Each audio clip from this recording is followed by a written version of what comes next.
আজকে আমার শ্বশুর শাশুড়ি আসছে, সেই জন্য আজকে রান্না হচ্ছে। আজকে রান্না দেখতে গেলে রাইস হবে, চিংড়ি মাছ দিয়ে বাঁধাকপির তরকারি হবে, মাছের ঝাল আর চিকেন তো থাকবেই। বাঙালি মানেই চিকেন, দেশি মুরগির চিকেন খেতে বেশ ভালোও লাগে, আর পোলট্রি অতটা ভালো লাগে না।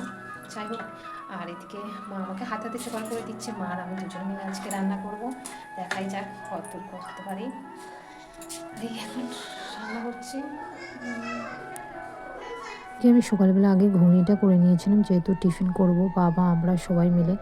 আর এদিকে শ্বশুর শাশুড়ি আসবে, যেহেতু বাবা লুচি করতেও বলেছিল, আর ওনাদের আসতে দুপুর হয়ে যাবে। আর এদিকে বাবা বাজার করে নিয়ে চলেও এসেছে।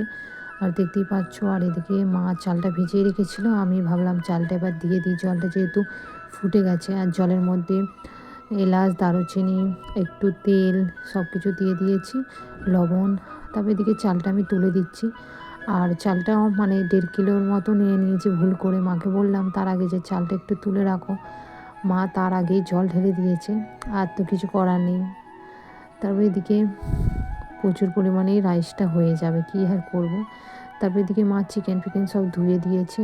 আর এদিকে কাজু কিশমিশ ভিজিয়ে রেখেছি। আর এদিকে কাটাও তো কমপ্লিট, দেখতেই পাচ্ছ সুন্দর করে সব কেটে নিয়েছি। আর এদিকে বললামই তো বাঁধাকপি দিয়ে চিংড়ি মাছ করব। তারপর এদিকে মা আদা রসুনের পেস্টটা করে নিয়েছে মিক্সচার মেশিনে। তারপর এদিকে আমি, অনেকেই সাদা তেলে করো, আমিও সাদা তেলে ভাজি, বাট এবারে কি মন গেছে ভাবলাম শুধু ঘি দিয়ে ভাজবো। আর প্রত্যেকটা জিনিসই আমি ঘি দিয়ে ভেজেছিলাম, মানে গাজর, বিনস।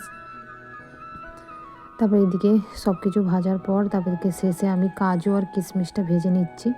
আর ভেজে নিলে খুবই ভালো মানে স্বাদটা হবে। তারপর এদিকে সব কিছু ভেজে নিয়েছি। আর তার আগে ভাতটা তো মা করে দিয়েছে। তারপর এদিকে আমি সব কিছু সুন্দরভাবে সাজিয়ে নিয়েছি। তবে এদিকে আমার রান্নাও কমপ্লিট হয়ে এসছে। আর এদিকে রাইসটাও হয়ে গেছে, এদিকে মাছের ঝাল আর চিকেনটা এখন হচ্ছে, একটু বাকি আছে। আর দিনটি ছিল জানুয়ারির 25 তারিখে, অনেকটা লেট হয়ে গেল ভিডিওটা দিতে। যাই হোক, তারপর এদিকে শেষে চাটনিও করেছিলাম। তারপরে এদিকে রান্না তো আমার কমপ্লিট হয়েই গেছে। এদিকে অপেক্ষা করতে করতে তারপরে এদিকে আমার শ্বশুর শাশুড়ি চলেও এসেছে। আর এইগুলো আমি অর্ডার দিয়েছিলাম ও বাড়িতে, আর আমার হাজব্যান্ড সব পাঠিয়ে দিয়েছে। যেহেতু আমি 1 সপ্তাহের মতো থাকবো, সেই জন্য জলের বোতল, জুতো, এমনকি অনলাইনে জুতোও কিনেছিলাম, সেটাকেই খুলে দেখছিলাম যে কেমন কী এসছে। যাই হোক, আমি ওকে বলছিলাম যে তুমি আমার পাঠালে কেন, আমি তো ও বাড়িতে আবার যাব।